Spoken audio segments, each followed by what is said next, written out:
प्रियांनो, माझा जो विषय जो आहे अतिशय साधा आणि सोपा आहे.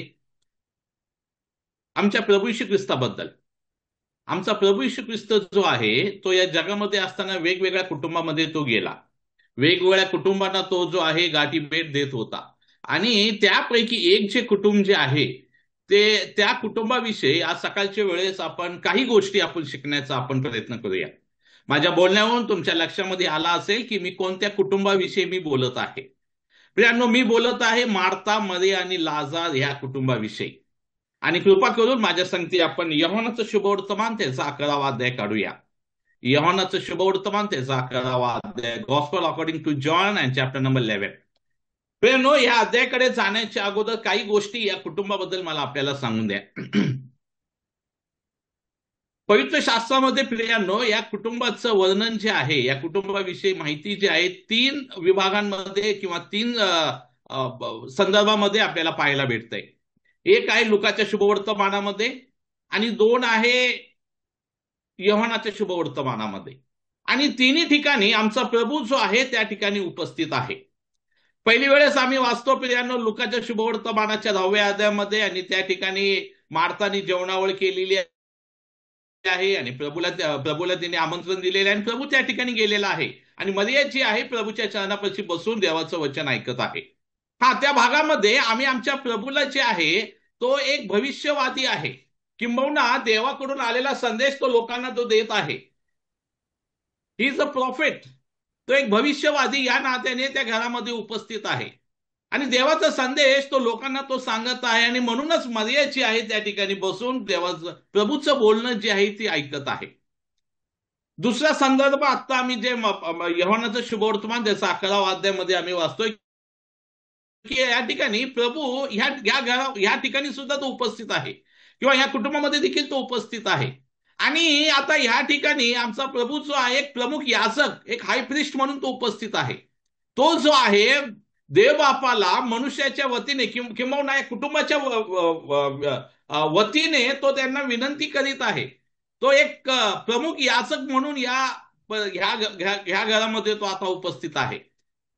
पुढचा जो संदर्भ जो आहे ते म्हणजे एकच अध्याय आपण पुढे पाहिल्यानंतर 12वा अध्यायामध्ये त्या ठिकाणी प्रभू येशू ख्रिस्ताला डोक्यावरती तेलाचा अभिषेक झालेला आहे आणि मरियाने ते जटामासीचं तेल आणलंय आणि आपल्याला तो संदर्भ आपल्याला सर्वांना माहिती आहे. आता त्या ठिकाणी आमचा प्रभू जो एक राजा म्हणून उपस्थित आहे. ते जे तेलाचा अभिषेक मरियेने केलेला आहे तो एका राजाला करण्यात येत आहे.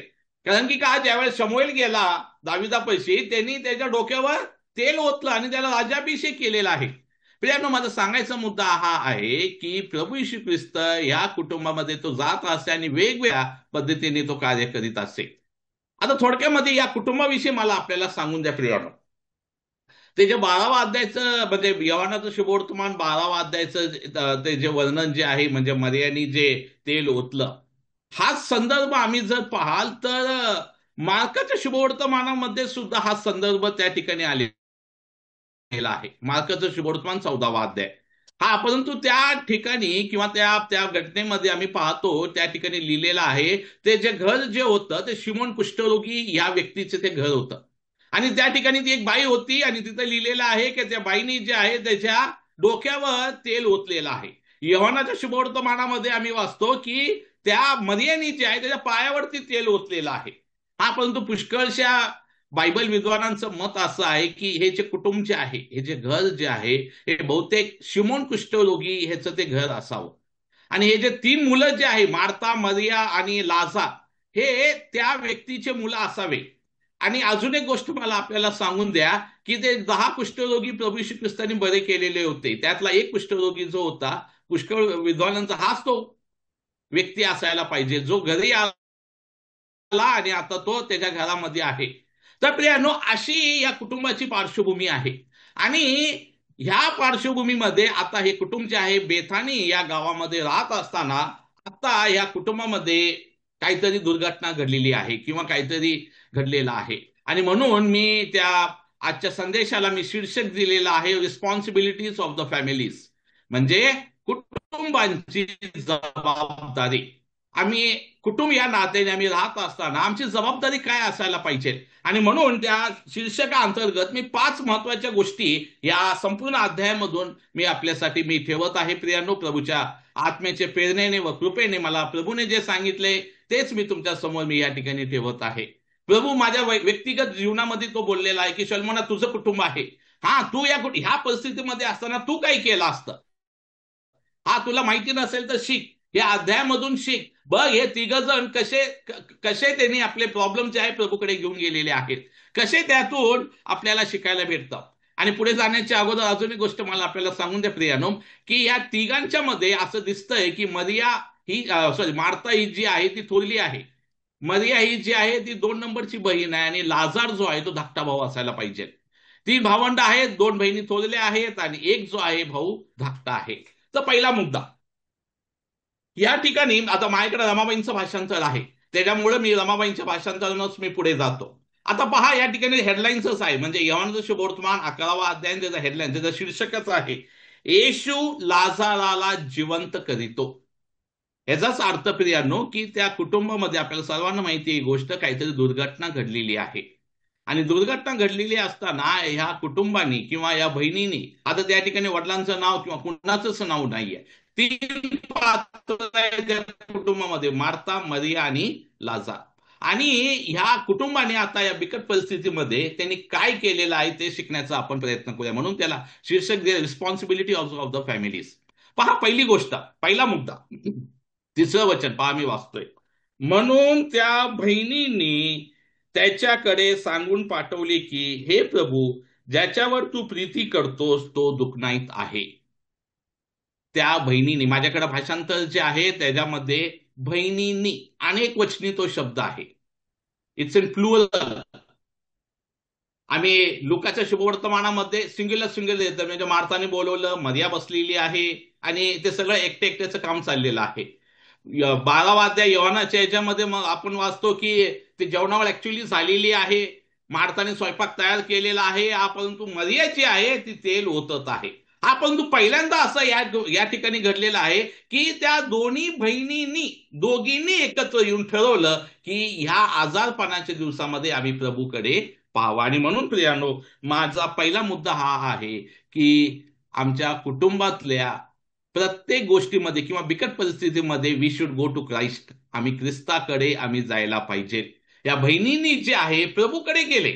हा, एक बहीण म्हणाली नाही की ठीक आहे तू प्रभूला निरोप पाठव आणि मी बघते दुसरा कोण डॉक्टर भेटतोय का किंवा काय का काय, असं काहीच त्यांनी विचार केला नाही.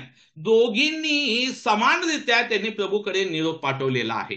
आणि मला अजून एक गोष्ट आपल्याला सांगून प्रियानो, ज्या वेळेस हा निरोप प्रभूकडे गेला त्यावेळेस त्यांचा भाऊ जिवंत होता. म्हणून त्या ठिकाणी लिहिलेला आहे की तो भाऊ दुखनाईत होता किंवा आजारी आहे. बघा, पहिल्याच वाचनामध्ये माणूस दुखनाईत होता, तो आजारी होता, म्हणजे आजच्या 2025च्या भाषेमध्ये he is in critical condition. आता त्याला मराठीमध्ये काय भाषांतर करतात मला सांगतं, मला माहिती नाही, पण he is in a critical condition, doctor असे म्हणतात. तर अशा परिस्थितीमध्ये या दोघींनी बहिणींनी जे आहे प्रभूकडे बोलावणं किंवा त्याला त्याला सांगावं पाठवलेलं आहे की आमचा भाऊ जो आजार आहे. प्रियानो, आम्ही देखील ह्या कुटुंबाकडून एक गोष्ट मला शिकायला भेटली व्यक्तिगतरित्या, काही परिस्थिती असून द्या, दुखणं असून द्या, काय असून द्या, प्रभूकडे जाणे हे सगळ्यात उत्तम मार्ग आहे.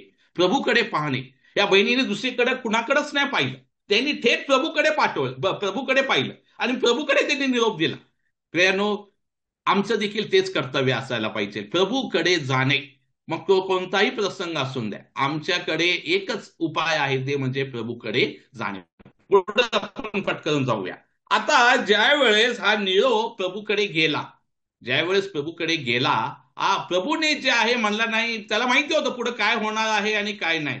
बघूया आता, ठीक आहे झालं गेलंय, आता काय नंतर बघूया, पुन्हा कधीतरी आपण जाऊ त्यांचं सांत्वन करायला जाऊ किंवा काय, किंवा महिन्याने आपण जाऊ, आता सगळं त्यांचं सगळं रडणं चालू असेल, आता जाऊन तरी काय उपयोग आहे, नाही, असा आमचा प्रभू बोलला नाही. बघा, दुसरा मुद्दा आहे 17th वर्ष, 17व वचन.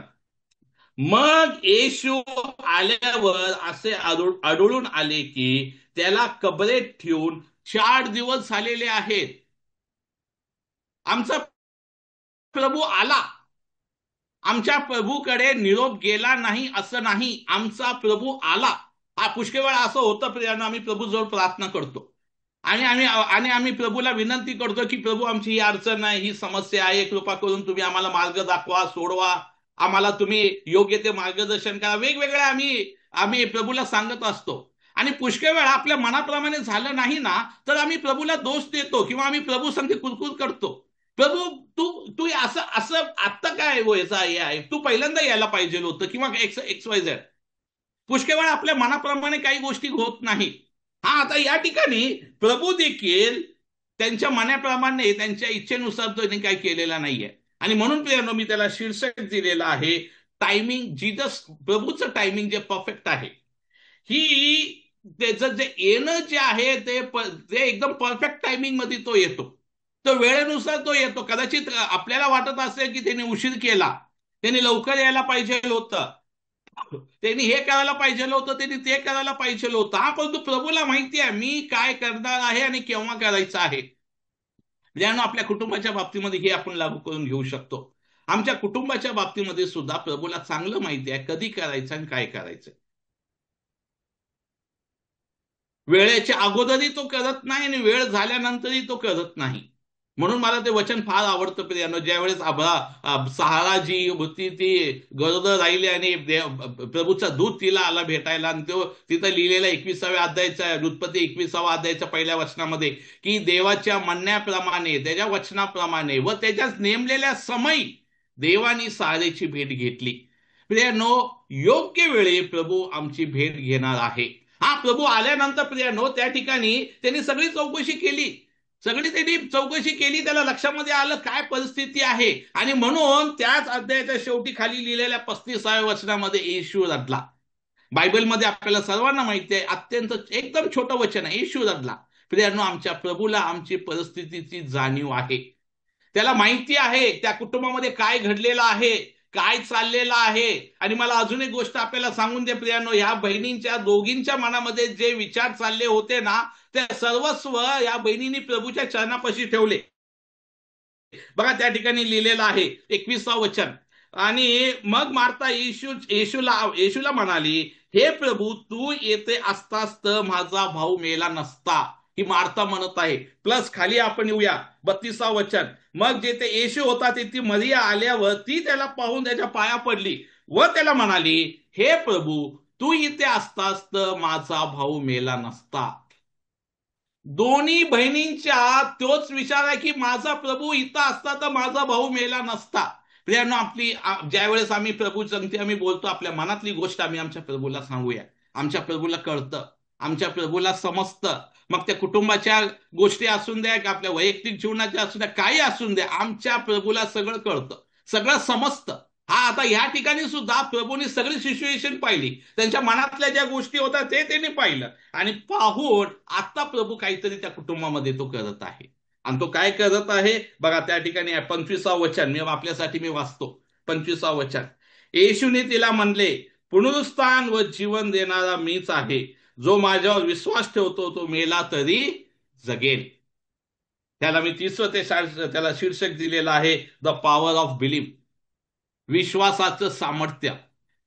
आमचा प्रभू म्हणत आहे की हे बघ मार्था, जे झालंय पण आता तू विश्वास ठेव, तू विश्वास ठेव. आणि हे जे वचन जे आहे ना प्रियानो, आपण जर सिमेंटरीमध्ये बहुतेक आपण जातो कब्रस्तानामध्ये, प्रत्येक सिमेंटरीमध्ये बहुतेक 90% हे सिमेंटरीमध्ये हे वचन असतं, पुनरुत्थान व जीवन देणारा मीच आहे. त्या भिंतीवरती त्यांनी लिहिलेलं असतं. आमचा प्रभू त्या ठिकाणी उभा आहे, त्या दुःखित कुटुंबामध्ये तो उभा आहे. आणि तो दोन गोष्टी आपल्याबद्दल त्या बहिणीनं तो सांगत आहे. हे पहा, पहिली गोष्ट, पुनरुत्थान देणारा किंवा जिवंत करणारा, आणि जिवंत केल्यानंतर त्यांना जीवन देणारा मी इथं आहे. मी इथं आहे म्हणून तुम्ही रडू नका, तुम्ही शोक करू नका, तुम्ही माझ्यावर विश्वास ठेवा. प्रियानो, आज सकाळच्या वेळेस देखील आमचा प्रभू आम्हाला हेच खात्रीपूर्वक सांगतोय, तुम्ही काळजी करू नका, मी आहे, मी आहे, मी तुमची समस्या हँडल करील. मला माहिती आहे कधी काय करायचंय ते. तुम्ही धावपळ करू नका, तुम्ही मला बोलवलंय ना, खूप झालं, तुम्ही माझ्यावर फक्त विश्वास ठेवा. प्रियानो, आज सकाळच्या वेळेस आम्हाला त्याच विश्वासासाठी आमचा प्रभू बोलवत आहे. कदाचित आपण विश्वासामध्ये डगमगत असाल किंवा आम्ही विश्वासामध्ये कमी पडला असेल, काही जी आपली आत्मिक परिस्थिती असेल, हा, पण प्रभू म्हणतोय पुनरुत्थान व जीवन देणार मीच आहे. प्रियांनो, आज देखील आमचा प्रभू जो आहे, जिवंत करणारा आणि जीवन देणारा तोच आहे. आणि मला अजून एक गोष्ट सांगून द्या प्रियानो, या ठिकाणी 25व्या वचनामध्ये त्या ठिकाणी म्हणलेलं आहे, येशूने तिला म्हटले. तिला म्हणजे फक्त मार्ताला म्हणले. परंतु फक्त हे मार्ताला शब्द नाहीये प्रियानो, आज सकाळच्या वेळेस आम्हाला प्रत्येकाला तो शब्द आहे. असं आपण म्हणूया की प्रभूने आम्हाला म्हटले, प्रभूने आम्हाला म्हटले की पुनरुत्थान व जीवन देणारा मीच आहे. तोच आहे जो आम्हाला पुनरुत्थान देऊ शकतो आणि तोच आम्हाला पुनरुत्थानाच्या नंतर आम्हाला जीवन देऊ शकतो. चौथी मुद्दा आम्ही पाहूया प्रियानो.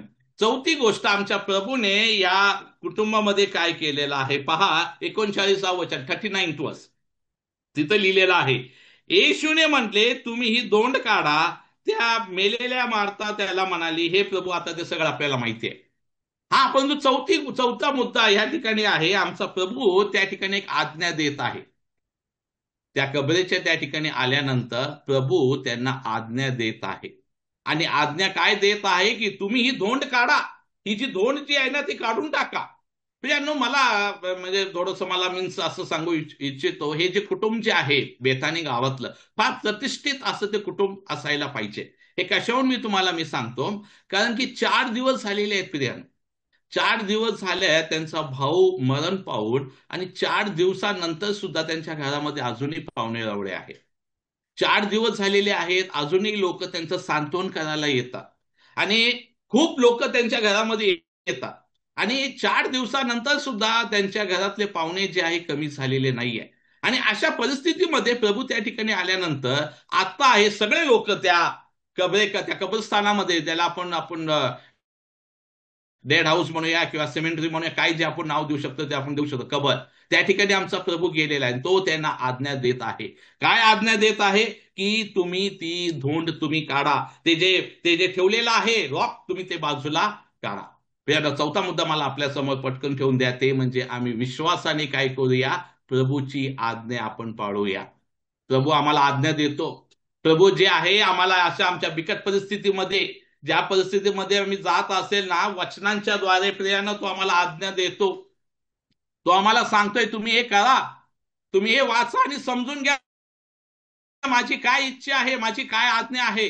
पुष्कळ वेळा प्रियानो मार्ताप्रमाणे आम्ही देखील त्याला आम्ही म्हणतोय की प्रभू आता काय उपयोग होणार नाही, वास येत असेल, काय उपयोग आहे आता, तुम्ही वेळेवर यायला पाहिजे होता. तुम्ही जर वेळेवर आला असतं तर माझा भाऊ जिवंत दिसला असता किंवा राहिला असता. आता काय उपयोग नाहीये. परंतु प्रियानो, जे प्रभू आम्हाला आज्ञा देतोय ते आज्ञेचं आम्ही पालन करत आम्ही आमचं ख्रिस्ती जीवन जगण्याचा आपण प्रयत्न करूया. प्रियानो, खरोखर आम्ही आमच्या ख्रिस्ती जीवनामध्ये ख्रिस्ताकडे आम्ही बघूया.